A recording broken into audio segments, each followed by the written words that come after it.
The name of this story is Bad, Bad Bunny Trouble by Hans Wilhelm. Ralph was a bunny who loved soccer more than anything else in the whole wide world. He could play all day long, and he never wanted to stop. "Ralph, come inside now," his mother called. "You have to get dressed for your sister's birthday party." "Rats," said Ralph. It was the last thing he wanted to do.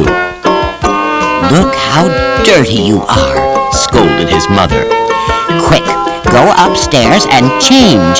The guests will be here any minute." Ralph saw that his mother was putting the candles on the birthday cake for Liza. She had also bought a coffee cake. Ralph wondered how it tasted.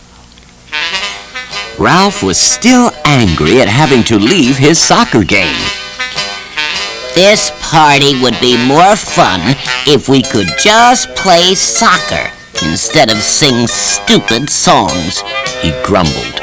"We'll probably play stupid musical chairs or pin the stupid tail on the stupid donkey."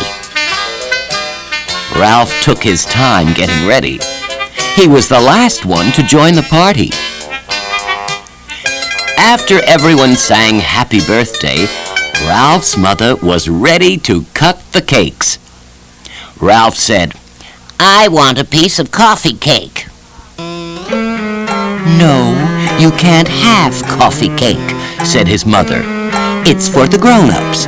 The birthday cake is for the children." "But I don't want birthday cake. I want coffee cake," Ralph cried and stomped his feet. "No," his mother said again. Ralph was so angry he could not control himself. He did something awfully horrible. "If I can't have it, then nobody can," he said, and he spat on the cake. That did it. Now Ralph was in bad, bad trouble. "Ralph, how could you?" his mother gasped. "Up to the attic this instant. I'll deal with you later." Ralph's cheeks were burning as he stomped up to the attic. But he really didn't mind. The attic was the workshop where the rabbits decorated Easter eggs. It was a nice, big room, just perfect for working on his fancy footwork. Suddenly, Ralph heard horrifying screams outside. And from the distance came a terrifying chant. "Tasty bunnies, hop, hop, hop, are delicious in the pot. Simmered, boiled, or as a stew. Watch out, here we come for you." Looking out the window, Ralph saw 3 large, savage foxes.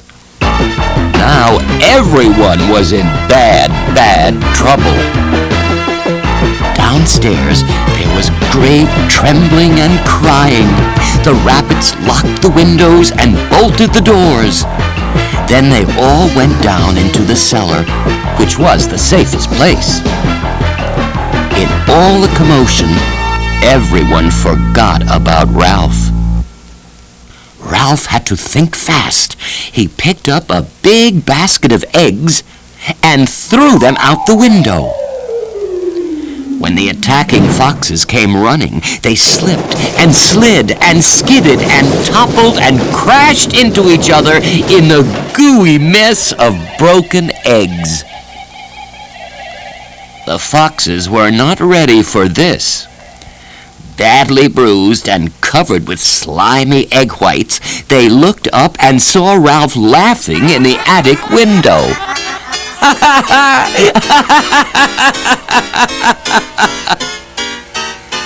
They whispered among themselves and then disappeared into the bushes. Soon, the 3 foxes returned with a long, long ladder. They started to climb up to the attic window. But Ralph was prepared. He had lined up all the pails of Easter egg dye, and one by one he dumped them all over the foxes. First yellow, then blue, then violet, and finally a big pail of bright red dye. This was too much for the foxes. Grumbling, they slunk back into the bushes. "Victory!" cried Ralph, and he kicked his soccer ball across the room. But in the next moment, Ralph heard and felt heavy thumps. Everything in the room started shaking. Now what was happening? The foxes were back, and they were still trying to get in. Thump! Thump, thump, we're coming through to have a bunny barbecue. Ralph knew that now he needed some help. He thought of Brutus the bull inside the barn, but the barn was so far away. There's just one chance, he thought. Ralph placed his soccer ball on the windowsill. This would be the most important kick he had ever made. Ralph gave it all he had. The ball arced and soared and disappeared into the open window of the barn. "Ha ha ha! You missed us!" laughed the foxes, and they gave the door another big thump. Inside the barn, the animals were enjoying their afternoon snooze when the ball sailed through the window. It bounced off the rooster's tail. "Yak-a-doodle-doo!" he cried as the ball headed for the hen. "Squawk!" cried the startled hen, who accidentally laid an egg, which dropped on the pig and made her little piglets squeal with laughter. They giggled so hard that they knocked over the milk can. Milk splashed all over the billy goat. Shaking and trying to kick himself dry, the goat woke up the sheep and scared them so much they fell against the ladder, which toppled over and knocked down the bales of hay, which fell on Brutus the bull. Brutus had a terrible temper, and he didn't like to have his nap interrupted. He broke through the pen and crashed out the barn door. He was so mad that nothing could have stopped him. There was only one thing Brutus hated more than being disturbed when he was napping: the color red. And that was precisely what he saw when he stormed out into the yard. 3 fire engine red foxes. Brutus galloped after them and made them howl and run for their lives. Ralph knew that now the foxes were gone for good. "Attaboy, Brutus!" he called from the window. "We did it!" The danger was over.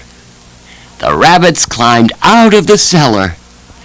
When they found out what Ralph had done, they gave him a big cheer. Hooray! Then the happy rabbits celebrated not only Liza's birthday, but also their good fortune.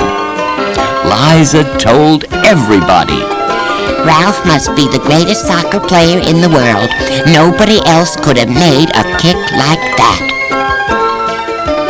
After everyone had a piece of birthday cake, they all played a great game of soccer.